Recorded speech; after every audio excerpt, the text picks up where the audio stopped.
ये एक बहुत बड़ा प्रश्न आपका रहता है कि वेदर एम लक्ष्मीकांत की जो आपकी किताब है वो पॉलिटी का जो आपका कंप्लीट सिलेबस है उसके लिए सफिशिएंट है कि नहीं। अगर आप प्रीलिम्स पर्सपेक्टिव से देखोगे तो ऑलमोस्ट 80% के आसपास आपका सफिशिएंट है।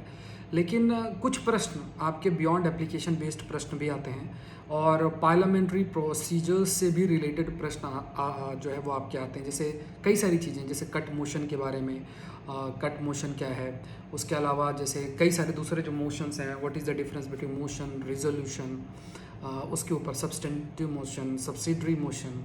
आपके सब्स्टिट्यूट मोशन, ये डिफरेंट मोशंस की बात अगर आप करें। कई सारी दूसरी चीज़ें हैं जैसे for example related with certain facts speaker के बारे में, संवैधानिक एंगल से हमें पता है, लेकिन कई ऐसे आपके पार्लियामेंट्री प्रोसीजर्स आपके होते हैं या इन जर्नल आपके गवर्नेंस से रिलेटेड टॉपिक्स आपके आते हैं जो कि जिसका सोर्स आपको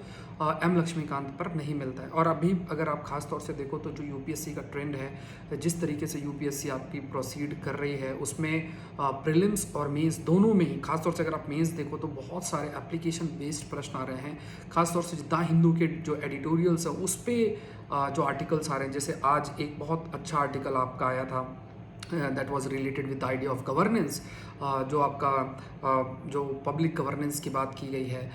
किस तरीके से करने की ज़रूरत है, किस तरीके से हमें नेटवर्क अप्रोच फॉलो करने की ज़रूरत है पैंडेमिक के समय, वेबेरियन ब्यूरोक्रेसी क्यों ठीक नहीं। तो ये जो गवर्नेंस का आइडिया है, या फिर या अभी अभी रिजर्वेशन का इशू बहुत ज़्यादा न्यूज़ में है, तो ये जो एप्लीकेशन और डे टू डे चीज़ें या कंटेम्प्रेरी जो इशूज़ होते हैं पॉलिटी से रिलेटेड, वो करना बहुत इंपॉर्टेंट हो जाता है मेंस के लिए, जो कि आपके एम लक्ष्मीकांत में कवर्ड नहीं है। सो जो एम लक्ष्मीकांत है वो आपके बेसिक जो चीज़ें हैं वो कवर करवा देगी। साथ में कुछ आर्टिकल्स जो आपको करने होते हैं, सारे आर्टिकल्स तो याद करने नहीं पॉसिबल है, लेकिन जो आर्टिकल्स आप कर रहे हो सेलेक्टिव वे में आपको प्रोसीड करना, अमेंडमेंट्स के बारे में जानना, और एक पूरा जो इंडियन पॉलिटिकल स्ट्रक्चर है उसके बारे में आपको जानकारी हो पाएगी। तो वो आपका प्रीलिम्स प्रोस्पेक्टिव से काफ़ी अच्छा सोर्स है। लेकिन फिर भी इसके अलावा कुछ चीज़ें आपको ध्यान में रखनी पड़ती है, चाहे वो पार्लियामेंट्री प्रोसीजर्स, और उनको थोड़ा सा आपको देखना पड़ता है खासतौर से प्रीलिम्स प्रोस्पेक्टिव के लिए। लेकिन अगर आप लास्ट ईयर के क्वेश्चंस अच्छे से कर लेते हो तो प्रीलिम्स का पार्ट आपका एम लक्ष्मीकांत के बेसिस में ऑलमोस्ट कवर आपका हो जाता है। आपको दूसरी जो किताबें हैं एम लक्ष्मीकांत के अलावा, जैसे अवर पार्लियामेंट बाय सुभाष कश्यप, इसको बहुत सेलेक्टिव रीडिंग हो सकती है अगर करने की समय मिले, या फिर कुछ क्लासेस आप कर सकते हैं। डी बसु को आपको पढ़ने की ज़रूरत नहीं है, मतलब और ज़्यादा सोर्सेज की तरफ डाइवर्सिफाई करने की ज़रूरत नहीं है। लेकिन मेंस के लिए आपको प्रॉपर स्ट्रेटजी बनानी पड़ेगी। आप पूरे तरीके से एम लक्ष्मीकांत पर रिलाई नहीं कर सकते हैं।